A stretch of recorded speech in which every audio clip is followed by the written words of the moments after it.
옛날 옛적 조선의 어느 작은 마을에는 소문난 이야기꾼 할아버지가 살고 있었습니다. 사람들은 저녁이면 그가 이야기하는 것을 듣기 위해 모였고, 할아버지는 그들을 위해 흥미로운 이야기들을 들려주었습니다. 어느 날 저녁, 할아버지는 율곡이이의 이기일원론에 대한 이야기를 시작했습니다.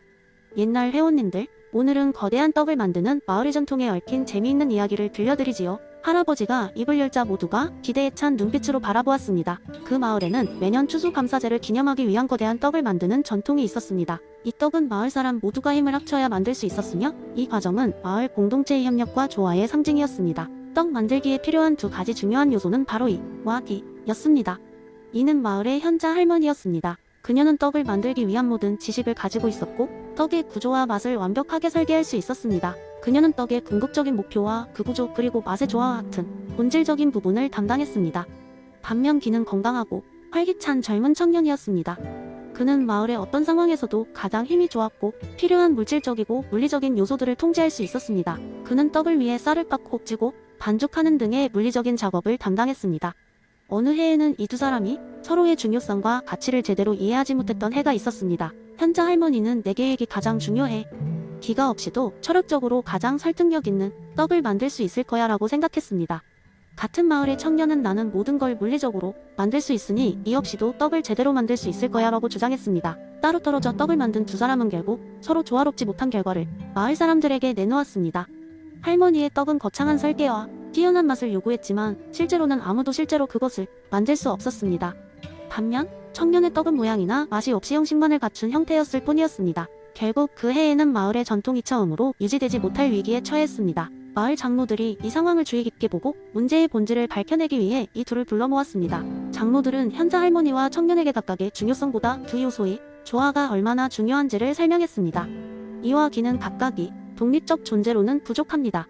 이 둘은 늘 함께 존재해야 하며 서로의 조화를 통해 우리가 바라는 완전한 결과를 만들어낼 수 있습니다. 이건 마치 율곡 선생이 말하니기 원론과도 같은 것이지요? 라며 장로들은 설명했습니다. 이 설명을 듣고 할머니와 청년은 다시 힘을 합쳤습니다. 두 사람은 각자 자신이 잘할 수 있는 부분을 맡고 서로의 작업을 존중하며 떡을 만들었습니다.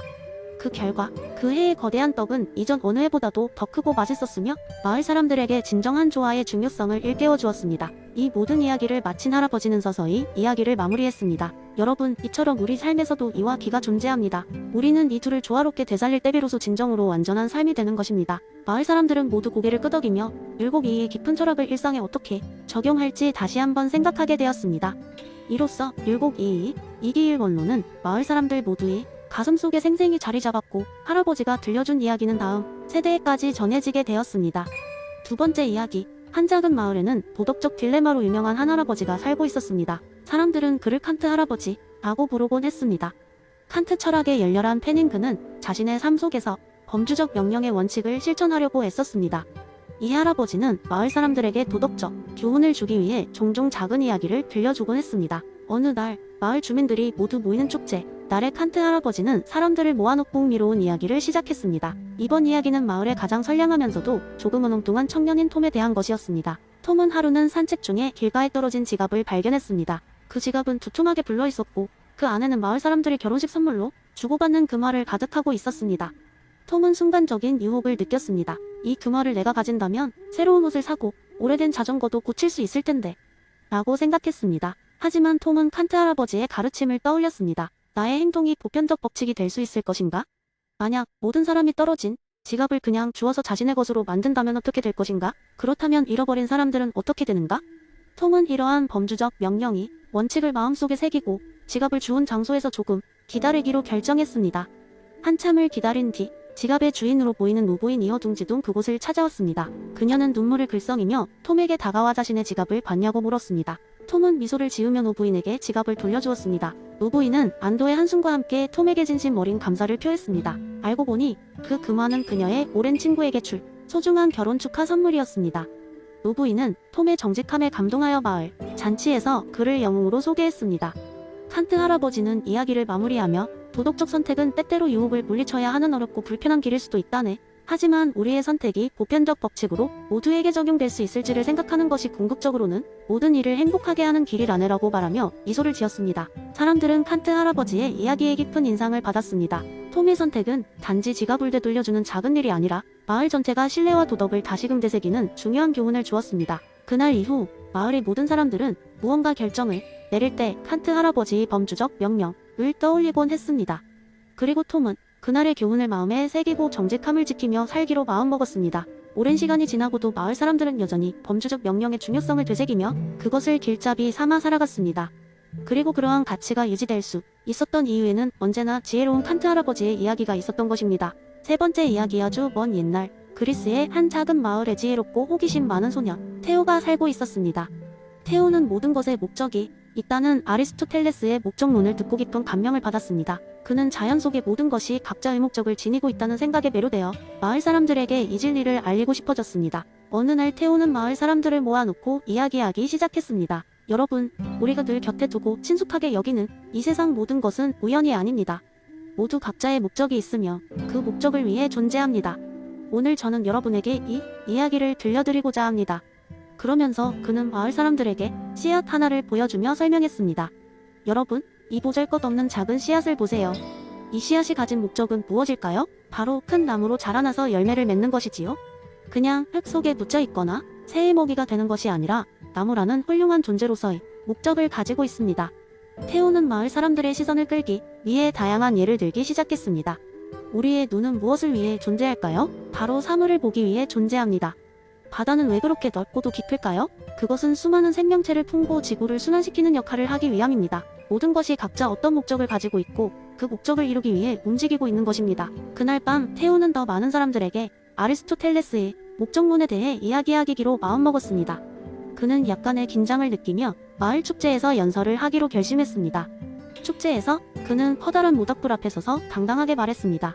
여러분, 우리의 삶 또한 그렇습니다. 우리의 생, 죽음, 기쁨, 슬픔 모두 특정한 목적을 이루기 위해 있는 것입니다. 우리는 끊임없이 그 목적을 향해 나아가고 있습니다. 우리 자신의 삶의 목적을 찾고 그것을 실현하기 위해 노력할 때 우린 비로소 진정한 삶의 의미를 알게 될 것입니다. 테오의 말에 마을 사람들은 고개를 끄덕이며 동의했습니다. 그들의 마음속 깊이 각자의 삶에 대한 새로운 통찰이 자리 잡기 시작했습니다. 그리고 그때부터 마을의 모든 이들은 자신의 삶의 목적을 찾고 그 목적을 이루기 위해 노력하는 보다 의미 있는 생활을 시작하게 되었습니다. 테오는 결국 그 마을의 철학자가 되었고 아리스토텔레스의 깊은 사상을 전파하며 사람들의 삶의 빛을 비추어주는 등대와 같은 존재가 되었습니다. 그가 보여주었던 삶의 목적에 대한 깨달음은 세대를 통해 전해졌고 마을 사람들에게 또 다른 차원의 삶의 의미를 선사하였습니다. 네 번째 이야기. 한 번은 작은 마을에 행복 마을 프로젝트라는 이름으로 논란의 프로젝트가 시작되었습니다. 이 프로젝트의 목표는 존 스튜어트 밀의 공리주의 이론을 실제로 적용하여 마을 주민들의 최대 행복을 추구하는 것이었습니다. 이 프로젝트의 책임자는 철학자이자 행동가인 소피아였고 그녀는 주민들에게 일의 공리주의를 적용해보자고 제안했습니다. 소피아는 마을 회관에서 주민들을 모아놓고 공리주의에 대한 간단한 설명을 했습니다. 그녀는 말했다. 공리주의는 결과로 행동이 도덕성을 판단합니다. 우리가 하는 모든 행동은 최대 다수의 최대 행복을 목표로 해야 합니다. 그리고 중요한 것은 단순한 쾌락의 양이 아니라 질적인 차이도 고려해야 합니다. 그래서 여러분과 함께 이 이론을 실험해 보려고 해요. 프로젝트의 일환으로 첫 번째 과제는 마을 축제를 준비하는 것이었습니다. 소피아는 마을 사람들이 각자 원하는 것을 적어내도록 했습니다. 어떤 사람은 콘서트가 있었으면 했고 다른 사람은 전통 음식을 판매하는 부스를 원했습니다. 또 다른 사람들은 침묵의 명상을 제안했습니다. 제안이 끝이 없었습니다. 이 많은 제안을 보고 소피아는 고민에 빠졌습니다. 모든 사람을 만족시키기는 어려워 보였습니다. 그래서 그녀는 제안들을 두 그룹으로 나누었습니다. 많은 사람들이 원하지만 비교적 낮은 질의 쾌락과 적은 사람들이 원하지만 높은 질의 쾌락을 가져다 줄 수 있는 활동들. 그녀는 미래 이론을 적용하며 다양한 사람들과 논의하기 시작했습니다. 작은 그룹 활동은 적은 사람들을 만족시킬 수 있지만 그들에게는 깊은 만족감을 줄 수 있었습니다. 결국 그녀는 축제 프로그램에 대규모 콘서트와 전통 음식 부스를 포함시키면서도 높은 질의 쾌락을 위한 클래식 음악 공연과 철학 토론 세션도 포함시키기로 결정했습니다. 축제 당일 마을은 활기로 가득 찼습니다. 수천 명의 사람들이 콘서트장에서 즐거워했으며 전통 음식 부스는 긴 줄로 붐볐습니다. 반면 오페라 공연과 철학 토론 세션에서는 작은 수의 사람들이 진지하게 즐기는 모습이 보였습니다. 축제가 끝난 후 소피아는 각 그룹의 만족도를 설문조사했습니다. 놀랍게도 결과는 압도적인 성공이었습니다. 대규모 활동에 참여한 주민들은 평소보다 더 큰 공동체 의식을 느꼈다고 했고 소규모 활동에 참여한 주민들은 내면의 충족감을 표현했습니다. 질적으로 풍성한 경험 역시 소중하다는 것을 모두가 깨달았던 순간이었습니다. 이 경험을 통해 소피아는 작은 마을에서라도 공리주의의 원리를 적용할 수 있다는 것, 그리고 모두의 행복을 찾아가는 과정에서 질적인 요소 또한 중요하다는 것을 깨달았습니다.